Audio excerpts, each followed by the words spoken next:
1992 December 6 இந்த நாள் இந்திய வரலாற்றில் மறக்கவே முடியாது. இந்த பாபர் மஸ்ஜிதோட வரலாறு அப்படின்னு பாத்தீங்கன்னா, இந்த பாபர் மஸ்ஜித் எப்ப கட்டப்பட்டதுன்னா 1528. கட்டினது யாருன்னா மீர் பக்கி. இந்த மீர் பக்கிங்கிறவரு முகலாய பேரரசர் பாபருடைய படைத்தளபதியா இருந்தவர். இந்திய விடுதலை அடையும் பொழுது இந்த இடம் யாருக்கு சொந்தங்கிற சிக்கல் வருது. அப்ப என்ன ஆகுதுன்னா, இங்க இருக்க இந்து சாதுக்கள் மற்றும் இந்து குழுக்கள் என்ன சொல்றாங்கன்னா, இதை உடனடியாக ராமர் கோயில் கட்டி எங்கிட்ட ஒப்படைக்கணும். இந்த வகையில் அந்த ராமர் கோயில 2019 அது தீர்ப்பு முடிவுக்கு வருது.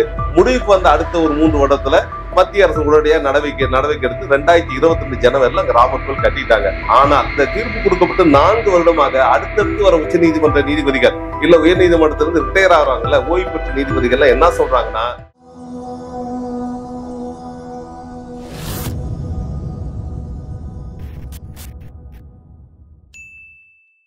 டிசம்பர் 6 இந்தியாவின் கருப்பு நாள். டிசம்பர் 6 அண்ணல் அம்பேத்கர் அவர்கள் மறைந்த நாள், அவர் இயற்கை எய்திய நாள். அதனால ஒரு பக்கம் அது இங்க இருக்க ஒடுக்கப்பட்ட மக்கள் மற்றும் ஜனநாயகவாதிகள், இந்தியா முற்போக்கா போகணும்னு சிந்திச்ச சிந்தனையாளர்கள் அனைவருக்கும் அண்ணல் அம்பேத்கர் அவர்களின் மறைவுங்கிறது ஒரு பேரிழப்பு. அதன் மூலம் இந்திய சமூகம் அடுத்த கட்ட நகரத்துக்கு பல தடைகள் ஏற்படலாம் அப்படின்னு அச்சப்பட்டாங்க. அதே போல இந்த டிசம்பர் 6 மற்றொரு வகையில் மிகப்பெரிய கருப்பு நாள். ஒடுக்கப்பட்ட மற்றும் சிறுபான்மை மக்களுக்கு மிகப்பெரிய கருப்பு நாளாக எப்ப மாறுச்சுன்னா 1992 டிசம்பர் 6 இந்த நாள் இந்திய வரலாற்றில் மறக்கவே முடியாது.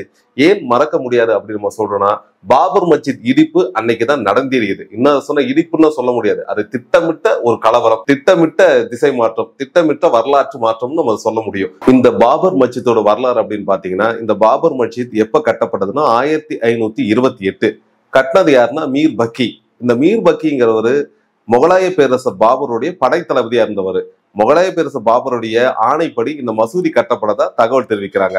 அந்த மசூதி கட்டப்பட்டதுல இருந்து அங்க பிரச்சனை தொடங்குது. உடனே எல்லாம் ஆரம்பிக்கல. 1500 கட்டப்பட்ட இந்த மசூதிக்கு 1850 போல சில சிக்கல் வருது. என்ன சொல்றாங்கன்னா, இந்த பாபர் மஸ்ஜித் இருக்கிற இடம், அன்னைக்கு நம்ம சொன்ன இருக்கிற இடம் இல்ல இருந்த இடம் என்னன்னா, ஒரு ராமர் கோயில் அங்க இருந்துச்சு. ஏன் ராமர் கோயில்னா, ராமர் பிறந்தது அயோத்தி அப்படின்னு ராமாயணத்தில் எழுதப்பட்டிருக்குல்ல இதிகாசங்கள்ல. அந்த இதிகாசத்தின் நம்பிக்கையில பாபர் மசூதி கட்டப்பட்ட இடத்துலதான் ராமர் பிறந்திருக்கிறாரு. அந்த இடத்தை இடிச்சுதான் மசூதி கட்டினாங்கன்னு 1850 சர்ச்சை உருவாது. 53 சில சாது குழுக்கள் என்ன பண்ணாங்கன்னா, பாபர் மசூதி இருக்கிற இடத்துல ராமர் கோயிலும் கட்டணும், எங்களுக்கு உரிமை வேணுங்கிறாங்க. ஆனா நம்ம பழைய வரலாற்று எடுத்து பார்த்தா, அக்பர் காலத்துல இந்த பாபர் மசூதிக்கு பக்கத்துல ஒரு இடம் ஒதுக்கி அங்க ராமர் வழிபாடு செஞ்சுக்கலாம் அனுமதி எல்லாம் கொடுக்கப்பட்டிருக்கு. அந்த இடத்துல கோயில் கட்டுங்கிறப்பதான் சிக்கல் ஏது. ஏன்னா மசூதி கோயில் ரெண்டு ஒரே இடத்துல இருக்கும் பொழுது மத பிரச்சனை எழலாம், மக்கள்கிட்ட இருக்க சகிப்புத்தன்மையில வேறுபாடு ஏற்படும்னா அதை வந்து மறுத்துறாங்க. இந்த பிரச்சனை தொடர்ந்து வந்துகிட்டே இருக்கு. இதை வைத்து அன்னைக்கு பிரிட்டிஷ் கவுன்சில்ல கோர்ட்ல கேஸ் எல்லாம் போடுறாங்க, எதுவுமே எடுபடல.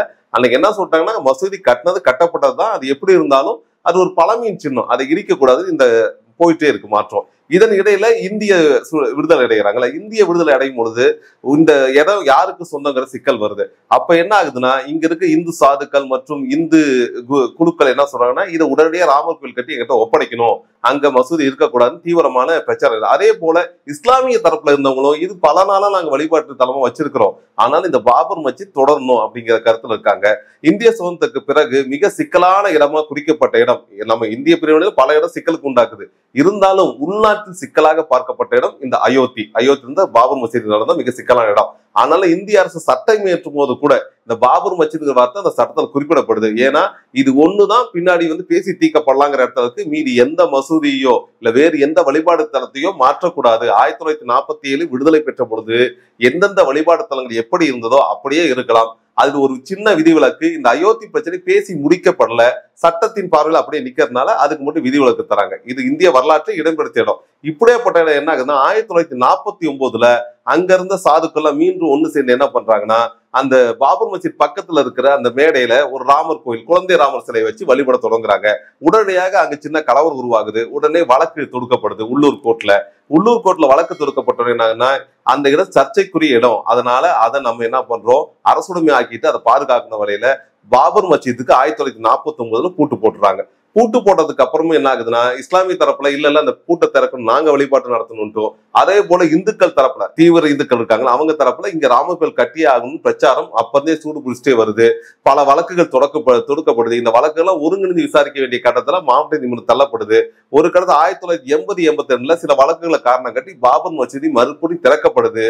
திறந்த உடனே மீண்டும் அதே கோரிக்கிறான், பாபர் மசூதி இருக்கிறத இடிச்சுட்டு, இல்லைன்னா அந்த இருந்த பாபர் மசூதி இருக்கிற இடம் ராமர் கோயில் தான், நாங்க வழிபாடு நடத்தணும். இந்துக்கள் தரப்புல இருந்து தொடர்ச்சியாக 5 பேர் 10 பேர் குழுவா போக ஆரம்பிச்சு சிக்கல் உருவாகுது.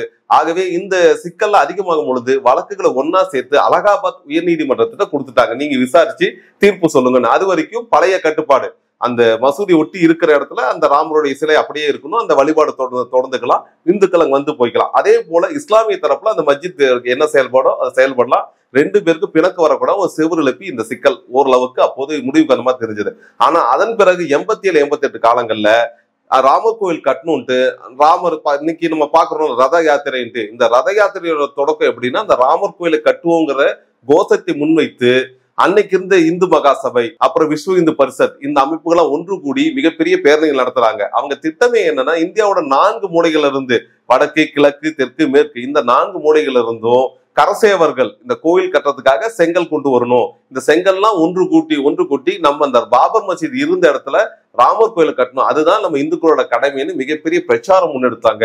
இதன் காரணமாக 89 90கள்ல உத்தரப்பிரதேச மாநிலமே மிகப்பெரிய கலவர பூமியா மாறுனுச்சு. எங்க பார்த்தாலும் இஸ்லாமியருக்கும் இந்துக்களுக்கும் இந்த பிணக்கு வந்துகிட்டே இருந்துச்சு. இந்த பிணக்கு உத்தரப்பிரதேசத்தோடு நிக்கல, அதை தாண்டி பக்கத்துல இருந்த மாநிலங்கள், இன்னும் சொன்னா தமிழ்நாட்டுல கூட இதன் காரணமாக இந்து முஸ்லிம் கலவரம் பல உருவானுச்சு. இந்த நேரத்துல தான் 1991 92ல இது தீவிரம் நடக்குது. அப்ப என்ன சொல்றாங்கன்னா, விஸ்வ இந்து பரிஷத் கண்டிப்பாக ராமர் கோயில் கட்டியே தீரணும்ட்டு இந்த கரசேவகம் உத்தரப்பிரதேச போகுது. அப்ப நம்ம குறிப்பிடுற அந்த டிசம்பர் 6 1992 அன்னைக்கு அதிகாலையில கிட்டத்தட்ட ஒரு 1.5 லட்சம் கரசேவர்கள் அந்த பாபர் மசூதி இந்த இடத்துக்குள்ள உள்ள நுழையிறாங்க. நம்ம கவனிக்க வேண்டியது, அன்றைய கட்டத்தில் இந்த பாபர் மசூதிங்கிறது மத்திய அரசின் பாதுகாப்புல இருக்குது. அங்க ராணுவம் நிக்குது, துணை ராணுவ படை அது பாதுகாப்பு நிறுத்திருக்காங்க. ஆனா இது எல்லாம் தண்ணி இந்த கரசேவர்கள் உள்ள பூந்து தரைமட்டமாக்குறாங்க, அந்த மசூதியை இடிச்சு தரைமட்டமாக்குறாங்க, வெறி கோஷங்கள் எழுப்புறாங்க, ஜெய் ஸ்ரீராம் கோஷங்கள் எழுப்பி அங்க இருக்க இஸ்லாமியர்களை கொல்ல ஆரம்பிக்கிறாங்க. இந்த பிரச்சனை அடிப்புல அந்த ஒரு 3 நாட்கள் நடந்த கலவரத்துல கிட்டத்தட்ட 2000 பேர் இறந்திருக்கலாம்னு அரசு தரப்பு சொல்லப்படுது. ஆனா இயல்பாக நம்ம இந்த கலவரத்தை இறந்த கணக்கெடுத்தா 10,000 பேர் கொல்லப்பட்டிருக்கலான்ட்டு அறியப்படையாத தகவல்கள் நமக்கு சொல்றாங்க. ஆகவே இந்த கலவரம் ஓரளவுக்கு முற்றுக்கு வந்தோடனே மீண்டும் இந்த வழக்கு விஸ்வரூபம் எடுக்குது. விஸ்வரூபம் எடுத்தோன்னா இந்த அலகாபாத் உயர்நீதிமன்றம் இது சீக்கிரம் விசாரிக்கணும்ட்டு முன்னெடுத்து விசாரிக்கிறாங்க. ஆனா காலம் தள்ளி போயிட்டே இருக்குது. இந்த இடைப்பட்ட காலத்துல என்ன ஆகுதுன்னா, இந்த இடித்த இடத்துல சில பேர் ராமர் சிலை கொண்டு போய் வைக்கிறாங்க, வராங்க, பிரச்சனை போய்கிட்டே இருக்குது. அப்ப 2000ல2001 அலகாபாத் உயர்நீதிமன்றம் தீர்ப்பு தராங்க. என்ன சொல்றாங்கன்னா, இந்த சர்ச்சைக்குரிய பகுதிங்கிறது வெறும் ஒரு 2.7 ஏக்கரா தான். இந்த 2.7 ஏக்கராக்கு 3 பேர் உரிமை கோரிருக்காங்க. ஒண்ணு இந்துக்கள் தரப்புல இருந்து, ஒன்னு சன்னி வக்வாரி இருக்காங்க, மூணாவது நியோமி அகோரா அப்படிங்கிற அகோரிகள் குரூப் கேட்டிருக்காங்க. அதனால இவங்க 3 பேர்லயும் நம்ம யாருக்கும் தனியா தர முடியாது, பிரச்சனையை சுமூகமான தீர்வு காணுங்கிற நம்பிக்கையின் அடிப்படையில என்ன சொல்றாங்கன்னா, அந்த இடத்த 3 பேருக்கு சரிவாரியா பிரிச்சு கொடுத்துடலாம். இதன் வழியாக 3 வழிபாடு தரம் அங்க இருக்கும், மக்கள் நல்லெண்ணத்தோடு வாழ்வாங்கன்னு சொல்றாங்க. ஆனா இந்த தீர்ப்பை இந்த வழக்கு தொடுத்த 3 தரப்பும் ஏத்துக்கவே இல்லை. மீண்டும் இந்த வழக்கு உச்சநீதிமன்றம் போகுது. உச்சநீதிமன்றம் இந்த வழக்கு எடுத்தோன்னு என்ன பண்றாங்கன்னா, முதல் எடுத்தோன்னு ஒரு சமரச குழு ஏற்பாடு பண்ணி பேச்சுவார்த்தை நடத்தலாம்னு பாக்குறாங்க. அந்த சமரச குழு 8 மாதம் முயற்சி செஞ்சு எந்த உடன்பாடு எட்டப்படல. அதுக்கடுத்து தொல்லியல் ஆய்வுக்கு உட்படுத்துறாங்க. ஒரு 15 நாள் குறுகிய கால தொல்லியல் ஆய்வு நடத்துறாங்க. அந்த தொல்லியல் ஆய்வுல கொடுத்த முடிவுகள் என்ன சொல்றாங்கன்னா, இந்த பாபர் மஸ்ஜித் கட்டப்பட்ட இடத்தில் அதுக்கு கீழே தோண்டி பார்த்ததுல பெரிய கட்டுமான இடிபாடுகள் கிடக்குது. இந்த கட்டுமான இடிபாடுகள்ல இந்து கோயில் போன்று காட்சி அளிக்குது அப்படிங்கிற அறிக்கை தராங்க. கூடுதலா அவங்க சொல்றாங்க, அப்படி என்னதான் அது காட்சி அளித்தாலும் இந்த மசூதி கட்டுறதுக்காக தான் இதை இடிச்சாங்கன்னு நமக்கு தெரியாது. ஏன்னா இது கண்டெடுக்கப்பட்ட ஆழம் இருக்குல்ல, தரையில இருந்து எவ்வளவு தூரம் கீழே போய் கண்டெடுக்கப்பட்டாங்கன்ட்டு, அந்த தொல்பொருள் கண்டெடுக்கப்பட்டதுக்கும் இந்த மசூதி கட்டுமானத்துக்கு எதுவும் தொடர்பு இருக்காது அப்படின்னு முரண்பாடான ஒரு ஆய்வறிக்கையை தொல்லியல் துறை கொடுக்குது. அதன் அடிப்படையில் உடனே என்ன பண்றாங்கன்னா, இந்து குழுக்கள்லாம் அங்கதான் இந்து கட்டுமானம் இருந்திருக்குல்ல, அது கண்டிப்பாக ராமர் கோயில தான் இருக்கணும், குழந்தை ராமர் தான் அங்க வழிபட்டிருக்கணும், நாங்க முன்னாடி சொல்லிட்டு இருக்கோம் சரின்னு அவங்க ஒரு தரப்பும், இன்னொரு பக்கம் இஸ்லாமிய தரப்பு கண்டெடுக்கப்பட்டது வேணா கோயிலா இருந்தாலும் மசூதி கட்டுறதுக்காக இடிச்சாங்கன்னா தெரியாது, அது பல நாளுக்கு முன்னாடி இடிபாடா இருந்திருக்கலாம், அதுக்கு மேல மசூதி கட்டப்படுச்சு, அந்த தரப்பு போராடினாங்க. எது எப்படி ஆன போது 2019ல உச்சநீதிமன்றம் ஒரு முடிவுக்கு வராங்க. என்ன முடிவுக்குன்னா, இதுவரைக்கும் இந்திய வரலாற்றிலேயே இல்லாத ஒரு தீர்ப்பு. உரிமை கோர்றதுக்கு பாத்தீங்கன்னா ஆவணங்கள் தான் அடிப்படை.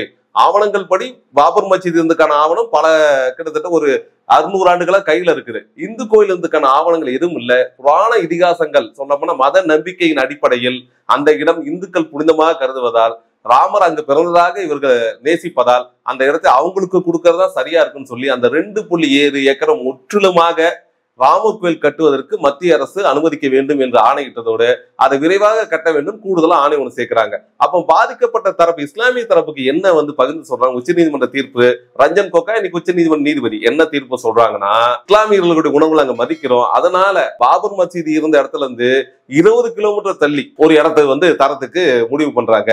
அவங்க தீர்ப்பு என்ன சொன்னா, மஸ்ஜித் கட்டுறதுக்கு ஒரு 5 ஏக்கரா ஒதுக்கிடலாங்கிறாங்க. கொடுத்தது 20 கிலோமீட்டர் தள்ளி. ஆனா வேற உடன்பாடு இல்ல. என்னன்னா அந்த தீர்ப்பு ரொம்ப மோசமான விஷயம். இந்த தீர்ப்பை மேல்முறையீடுக்கு கொண்டு செல்ல முடியாது. இதற்கு மேலும் ராமர் கோயில் அந்த சர்ச்சைக்குரிய இடம் சொல்றாங்க, அயோத்தி இடம்னு. அந்த இடத்தை பத்தி ஒரு 10 வருடத்துக்கு எந்த வழக்கும் எந்த கோர்ட்லயும் எங்கேயும் தொடுக்க முடியாதுன்ட்டு ஒரு ஃபுல் ஸ்டாப் வச்சிடுறாங்க. இதன் மூலம் இஸ்லாமிய தரப்புக்கு மேல்முறையீடு ரிவ்யூ பெட்டிஷன் போடலாம்னா அதுக்கு கூட வாய்ப்பு மறுக்கப்பட்டு, என்ன அரசு சொன்னது சட்டம் கிடையாது, நம்பிக்கையின் அடிப்படையில் இந்த இடம் உங்களுக்கு சொந்தம்னு சொன்னாங்களா, அதை ஏற்றுக்கொள்ள வேண்டிய நிர்பந்தத்துக்கு தள்ளப்பட்டார்கள். இந்த வகையில் அந்த ராமர் கோயில 2019 அந்த தீர்ப்பு முடிவுக்கு வருது. முடிவுக்கு வந்த அடுத்த ஒரு 3 வருடத்துல மத்திய அரசு உடனடியாக நடவடிக்கை எடுத்து 2022 ஜனவரில அங்க ராமர் கோயில் கட்டிட்டாங்க. ஆனால் நம்ம ஏன் சொல்றோம்னா, இங்கு இந்தியாவில் நடக்கிறது சட்டத்தினுடைய ஆட்சி. சட்டத்தின்படி கையில இருக்க ஆவணங்கள், கண்முற்ற சாட்சிகள், கிடைக்கக்கூடிய தடயங்கள், இதையெல்லாம் வச்சுதான் ஒரு தீர்ப்பு சொன்னமே தவிர நம்பிக்கையின் அடிப்படையில் தீர்ப்பு தர மோசமானது. அப்படி நம்பிக்கையின் அடிப்படையில் அங்க முழுக்க நம்ம என்ன பண்ணணும், தொழில்துறை முழு ஆய்வு மேற்கொண்டிருக்கணும். முழு ஆய்வு மேற்கொண்டு அந்த கீழே இருக்க கட்டுமானம் எந்த காலத்தை சார்ந்தது, மேல இருக்க கட்டுமானம் எந்த காலத்தை சார்ந்தது, இது ரெண்டுக்கும் தொடர்பு இருக்கா, இதை இடிச்சுதான் அது மேல அது கட்டப்படாதான்னு தெளிவா வரையறுத்து சொல்ல முடியும். ஆனா அதற்கு எதுக்கும் உச்ச நீதிமன்றம் வாய்ப்பு கொடுக்கவில்லை. இன்னும் சொல்ல போனா உச்ச நீதிமன்றம் ஒருதலை பட்சமாக இந்துக்கள்ங்கிற ஒரு பெரும்பான்மை சமூகத்தை திருப்திப்படுத்த வேண்டும், அவர்களை மகிழ்ச்சிப்படுத்த வேண்டும். இன்னும் சொல்ல போனா அதை பங்கேற்ற நீதிபதிகளும் இந்துக்களாக இருந்தால் அவர்களோட இந்த சாயலோடு இந்த தீர்ப்பு ஒருதலை பட்சமான தீர்ப்பாக தான் இன்று வரைக்கும் பார்க்கப்படுது.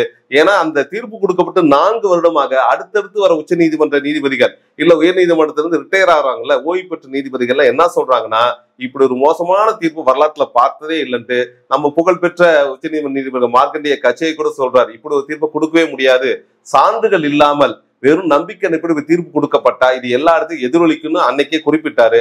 அந்த வகையில இந்த அயோத்தி பிரச்சனை முடிஞ்சதுக்கு அப்புறம் ஆகா இந்தியாவில இனி மசூதிக்கோ கோயிலுக்கு பிரச்சனை வராதுன்னு நம்ம முடிவுக்கு வரும்ட்டு அரசு நம்பினாலும், ஆனா நடந்தது நேர்மாறாக. ஏன்னா அயோத்தி தீர்ப்பு வந்ததுக்கு அப்புறம் தான் ஞானவாபி பனாரஸ்ல இருக்க ஞானவாபி மசூதி எங்களுக்கு சொந்தம், மசூதி கீழே ஒரு சிவன் கோயில் இருந்துச்சுன்னு ஒரு சண்டை. அதே போல மதுரால இருக்கிற ஒரு மசூதி கீழே தான் கிருஷ்ணரோட இடம் இருக்குது, அதனால மதுரால இருக்க மசூதி இடிச்சு கோயில் கட்டணும். இப்படி இந்தியா முழுக்க 16 இடங்களில் இருக்கிற முக்கிய மசூதிகள், இந்த மசூதிங்கிறது நேற்று இன்று கட்டினதில்லை, வரலாற்றின் தொடக்கத்தில் பல இடங்களை கட்டப்படுறதுக்கான ஆவணங்கள் இருக்குது. இதையெல்லாம் மறுத்து அங்கெல்லாம் இந்து கோயில் கட்ட வேண்டும் அப்படிங்கிறது நம்பிக்கையின் சார்பில் நம்ம சொல்றது மீண்டும் சாட்சியம் வைத்துக் கொண்டுள்ள நம்பிக்கையின் சார்பில் வழக்குகள் தொடுக்கப்பட்டு அந்த வழக்குகளையும் கீழமை நீதிமன்றங்களும் மாவட்ட நீதிமன்றம் ஒற்றுக்கொண்டு பல இடங்கள்ல தொல்லியல் பண்ணுங்க, அகழ்வாய்வு பண்ணுங்கன்னு அறிக்கை கொடுத்துக்கிட்டே இருக்காங்க. ஆனா முன்னாடியே நம்ம சொன்னோம், 1947 இந்திய சுதந்திரம் அடைஞ்சதுக்கு அப்புறம் 1950 இயற்றப்பட்ட இந்திய அரசியல் சாசனம் தெளிவா சொல்லுது, அயோத்தி என்ற ஒன்றை தவிர மீதி எந்த இடத்துல வழிபாட்டு தலங்கள், அது தேவாலயமா இருக்கலாம், இல்ல கோயிலா இருக்கலாம், இல்ல தர்காவா இருக்கலாம், மசூதியா இருக்கலாம், ஜைன கோயிலா இருக்கலாம், புத்த கோயிலா இருக்கலாம், எதையும் யாரும் தொடக்கூடாது. ஏன்னா இந்தியாவின் இறையாண்மை நம்ம சொல்லக்கூடிய இந்த மத சார்பற்ற தன்மையில இருக்கு. அதனால மத வழிபாட்டு தலங்கள் எப்படி 1947 முன்பு இருந்ததோ அதே நிலைமை நீடிக்க வேண்டும். அதன் ஒரே ஒரு விதிவிலக்கு இந்த ராமர் கோயில் குறிப்பிட்ட அந்த அரசியல் சட்ட வரைவுங்கிறது இன்னைக்கு பின்னுக்கு தள்ளப்பட்டு இப்ப தற்போது தொடக்கப்படும் வழக்குகள்லாம் மீண்டும் ஒரு வலதுசாரி போக்க, இந்து மதம் சார்ந்த ஒரு போக்க இந்தியாவில் கொண்டு வரதுக்கு அடிகொலிட்டு இருக்கு. ஆகவே எப்படி பார்த்தாலும் இந்த டிசம்பர் 6 என்பது இந்திய வரலாற்றில் 6வது வடுவாக இருக்கிறது. நமது கோரிக்கை என்னவென்றால், இனி வருங்காலங்களாவது இது போன்ற வலதுசாரி போக்களை தவிர்த்து மனிதர்கள் அனைவரும், இந்தியர்கள் அனைவரும் ஒன்றிணைந்து மதசார்பற்ற நாடு இந்தியா என்று அரசியலமைப்பு சட்டம் சொல்கிறது அல்லவா, அதை கடைபிடிக்க வேண்டும் என்ற கோரிக்கையோடு இந்த நாளை கடைபிடிப்போம்.